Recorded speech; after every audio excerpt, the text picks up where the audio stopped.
Betis, Celta y Rayo Vallecano ya conocen a sus rivales de Europa League y Conference. Vamos a repasar y analizar si han tenido suerte o no en el sorteo.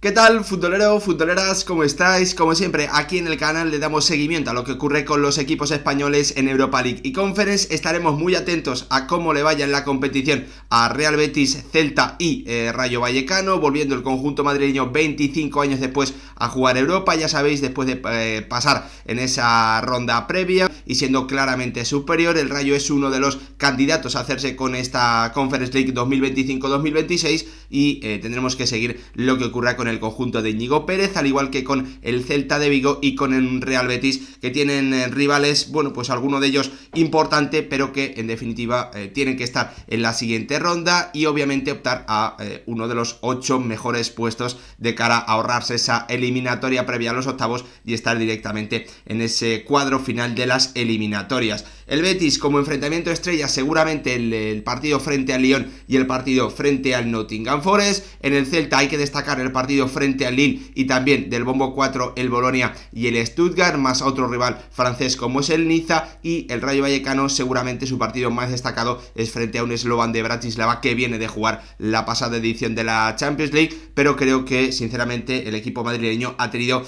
suerte en el sorteo. Creo que tiene unos rivales fáciles, asequibles y tiene que estar de enhorabuena porque creo que ha sido de los tres el que mejor parado ha salido sin ningún tipo de duda. Vamos a echarle un vistazo a cada equipo, a cada uno de los rivales que le ha tocado, como siempre intentando, bueno, pues destacar si el emparejamiento ha sido bueno, si ha evitado o no a los rivales más complicados que tenía en ese bombo. Comenzamos por un Real Betis que se va a enfrentar al Feyenoord y al Dinamo de Zagreb, dos de los conjuntos, bueno, pues que estaban en esa zona media del bombo 1. El conjunto verde y blanco ha evitado a Roma, Porto y Aston Villa, que eran sin duda los conjuntos más potentes de ese bombo 1. También ha evitado al Lille francés, por lo tanto, muy buenas noticias para mí, para el conjunto verde y blanco, que es cierto que tampoco se mide al más sencillo de todos, pero creo que tiene a dos rivales de un nivel bueno, pues asequible dentro de lo que era ese bombo 1, así que buenas noticias para un Betis que comenzará recibiendo al conjunto holandés y terminará frente a un Dinamo Zagreb al que conoce bien y que no le trae buenos recuerdos,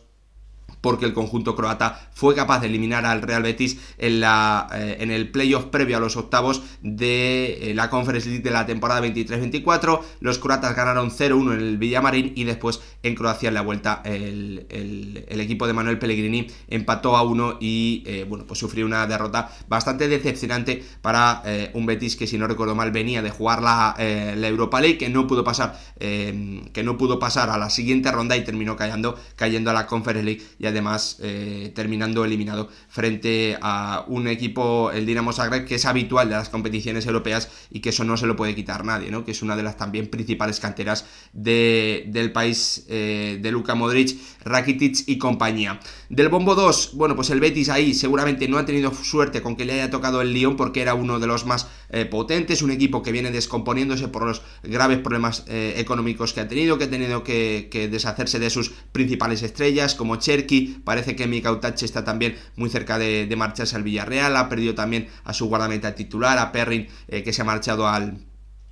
Leeds United. Y bueno, pues en el otro costado tenemos a un PAOK que era uno de los más sencillos que le podía tocar al Betis del bombo 2. Marchará a Grecia para jugar contra el PAOK y recibirá en la Cartuja, si no recuerdo mal, al Lyon. También importante ver el orden de los partidos y eso, bueno, pues habrá que esperar para saber el calendario. En el bombo 3 el Betis no ha tenido suerte con el rival que va a recibir en su estadio, con un Nottingham Forest que era el más complicado que le podía tocar ahí, pero bueno, pues en contraposición sí que tiene suerte con el Ludogorets, que era para mí el segundo equipo más sencillo que había en ese bombo 3, así que, bueno, pues como ocurre también en el bombo 2, uno de los más difíciles con Lyon y con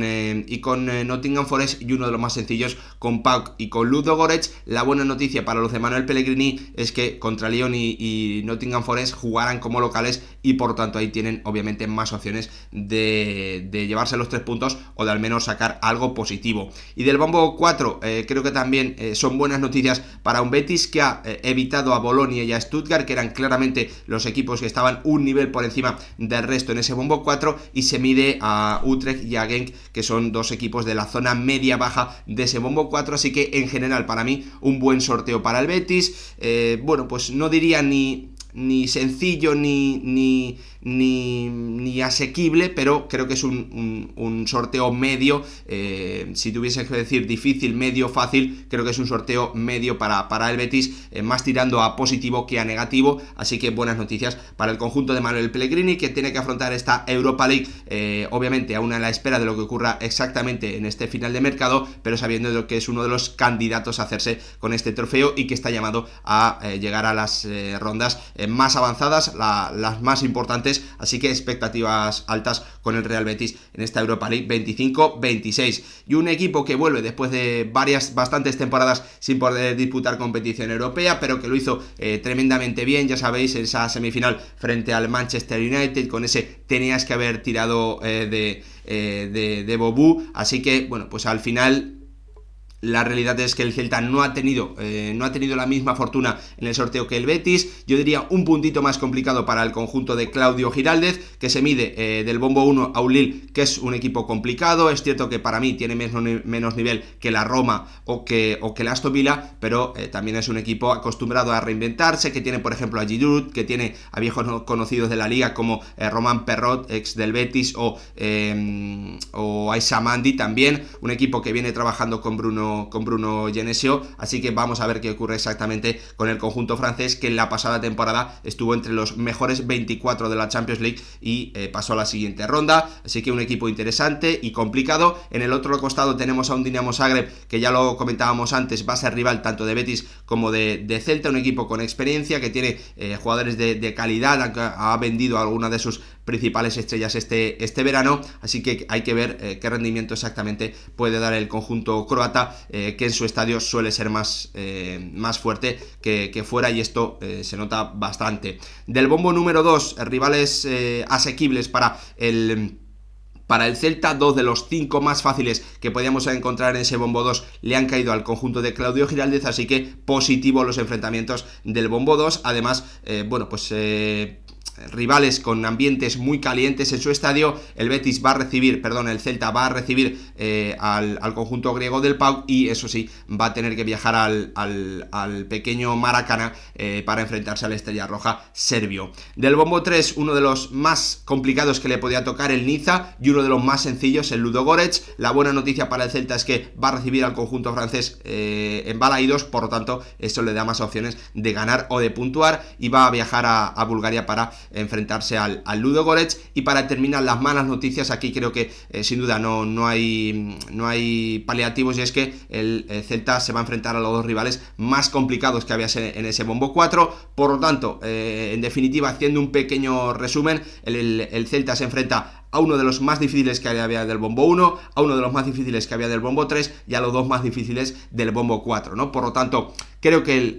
la suerte, el sorteo no ha sido positivo para el Celta. Yo diría una dificultad media-alta para el conjunto de Claudio Giraldez, que va a tener que sudar, que va a tener que ganarse la clasificación en el campo, y en el que obviamente, bueno, pues esos partidos frente a PAOK y frente a Ludogorets tienen que ser 6 puntos sí o sí para que no tenga problemas el conjunto gallego para estar en la siguiente ronda. Veremos, no sé si el objetivo, esto me lo podéis dejar en comentarios, vuestra opinión, no sé si el objetivo del Celta tiene que ser estar entre los 15 primeros, o simplemente hay que ser, pues bajar un poquito la expectativa, y lo lógico es pedirle o exigirle al conjunto de Claudio Giraldez, Iago Aspas y compañía, que se meta entre los 24 mejores, que pase a esa ronda previa a los octavos, y que a partir de ahí, bueno, pues intente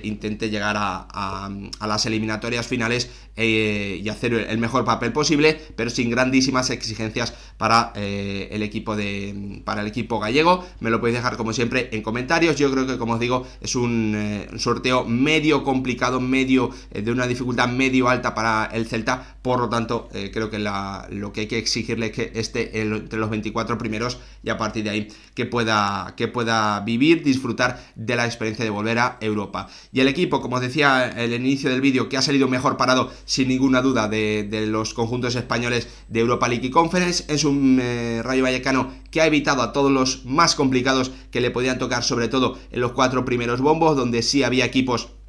de ligas importantes, equipos reconocibles, equipos habituales también en las fases eliminatorias de las competiciones europeas, equipos con nombre, equipos con calidad individual, de los que, bueno, pues miras la plantilla y conoces varios futbolistas por la etapa anterior que han podido vivir, de lo que se hablaba de su potencial. Por lo tanto, un buen sorteo, para mí un sorteo fácil, sencillo para un Rayo Vallecano, que del bombo 1 ha evitado a la Fiorentina, al AZ Alkmaar y al Shakhtar Donetsk, al equipo ucraniano, habituales en las competiciones europeas, y se enfrentará, es cierto, a un Slovan de Bratislava que viene de jugar la pasada edición de la Champions, pero que dio un rendimiento también bastante bajo. Por ejemplo, se enfrentó al Girona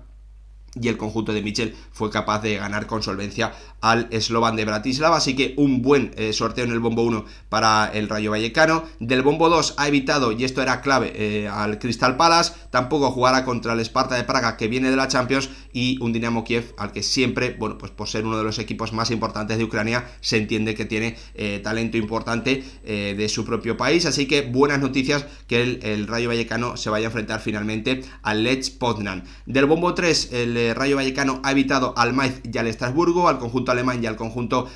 francés, y se enfrentará a un Jagiellonia polaco que viene de ser cuarto finalista y de caer en la pasada edición de la Conference League frente al Real Betis, así que también buenas noticias para el Rayo, que ha evitado a los conjuntos más complicados de estos 4 primeros bombos, porque en el 4 tampoco se enfrentará ni a EK de Atenas ni al Aberdeen escocés, que eran los equipos de más nivel que podrían entrañar más dificultad, y finalmente jugará frente al Drita. Del bombo número 5, la verdad es que, bueno, pues había poco equipo a evitar, muchos equipos de un nivel muy parecido, y jugará contra el Skendrija de Macedonia del Norte. Ahí seguramente lo más complicado puede ser el estado del césped, el momento de la temporada en el que vayas a tener que viajar hasta allí, hasta Macedonia del Norte, y para terminar un Häcken sueco que seguramente pueda ser uno de los más complicados del bombo 6, pero que tampoco está pasando un momento importante de rendimiento. Vamos a ver en qué momento se enfrenta el Rayo Vallecano a ellos, y si lo recibe en Vallecas o en el estadio que pueda jugar como local, o tiene que viajar a Suecia, porque también las temperaturas pueden ser complicadas, y la situación del campo también puede ser difícil para afrontar el partido frente al conjunto sueco del Häcken. Así que en general, para mí, el Rayo Vallecano, un sorteo fácil, un sorteo asequible en mi opinión, porque ha sido capaz de evitar a todos los equipos más complicados, con más nombre de las principales ligas europeas, sobre todo en los primeros 4 bombos. Así que muy buenas noticias para el conjunto de Íñigo Pérez, que para mí exigirle que esté en la zona alta de la clasificación de esta fase de liga. Veremos lo que ocurre, lo iremos siguiendo con atención aquí en el canal, como venimos haciendo en las últimas temporadas. Nos vemos en el próximo vídeo.